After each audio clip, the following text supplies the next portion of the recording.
ரிஷபராசியில் பிறந்தவங்களுக்கு தமிழ் பங்குனி மாதம் எப்படி இருக்கும் இதுதான் பார்க்குறோம். அப்படி பார்க்குற போது உங்களுடைய ராசிநாதன் எல்லாருக்குமே தெரியும் யாருன்னா சுக்கிர பகவான்.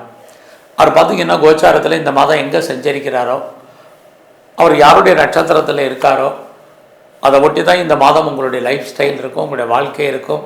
உங்களுடைய வாழ்க்கையில் இருக்கக்கூடிய இன்ப துன்பங்கள் எல்லாமே நடப்பதற்கான வாய்ப்புகள் நிறையா உண்டு. அப்படி பார்க்குற போது இந்த மாதம் 11ஆம் தேதி வரைக்கும் உங்களுடைய ராசிக்கு 11ஆம் இடத்துல லாபஸ்தானத்தில் இருக்கார் சுக்கிர பகவான். அதுக்கப்புறம் பார்த்திங்கன்னா அவர் உங்கள் ராசிக்கு 12ஆம் இடத்துக்கு வந்துடுறார். முதல்ல 11ஆம் இடம் அப்படின்னாலே என்னன்னு தெரிஞ்சுங்க. நம்முடைய லைஃப்பில் நமக்கு எல்லோருக்குமே ஏதாவது ஒரு நிறைவேறாத ஆசைகள் இருக்கும், அல்லது நமக்கு சின்ன ஆசைகளாக இருக்கலாம், அது பெரிய ஆசைகளாக இருக்கலாம். இதெல்லாம் அவங்கவுங்களுடைய ஸ்ட்ராட்டஜியை பொறுத்து இருக்குது.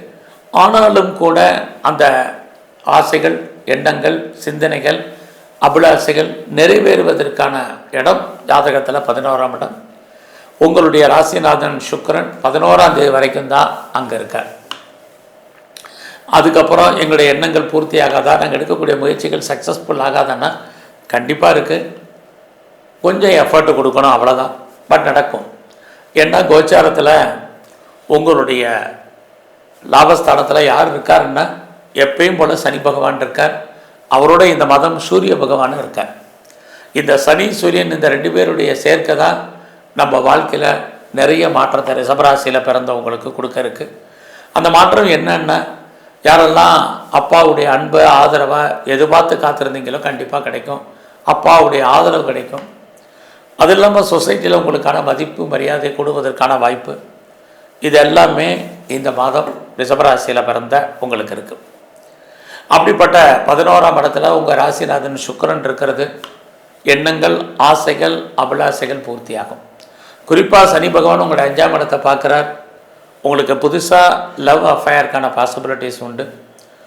ஆல்ரெடி யாரெல்லாம் அஃபேரில் இருக்கீங்களோ உங்களுடைய லவ் சக்ஸஸ்ஃபுல்லாகும். ஒருவேளை உங்களுக்கு லவ் பிரேக்கப் ஆகியிருந்தால் மறுபடியும் ரீயூனியன் ஆகும்.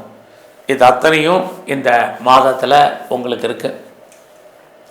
இந்த மாதம் உங்களுடைய பொருளாதார நிதி நிலைமைகள் எப்படி இருக்குதுன்னு பார்க்குற போது பரவாயில்ல, நல்லா இருக்குது. கையில் மணி ரொட்டேஷன் இருக்குது. யாருடைய பணமாவது உங்களுக்கு கையில் இருக்கும். குறிப்பாக உங்களுடைய ராசிக்கு 2ஆம் இடத்துல குரு பகவான் இருக்கார். கையில் பணம், தனம், பொருள், பேங்க் பேலன்ஸ் இருப்பதற்கான வாய்ப்பு, இது அத்தனையும் இந்த மாதம் உங்களுக்கு உண்டு.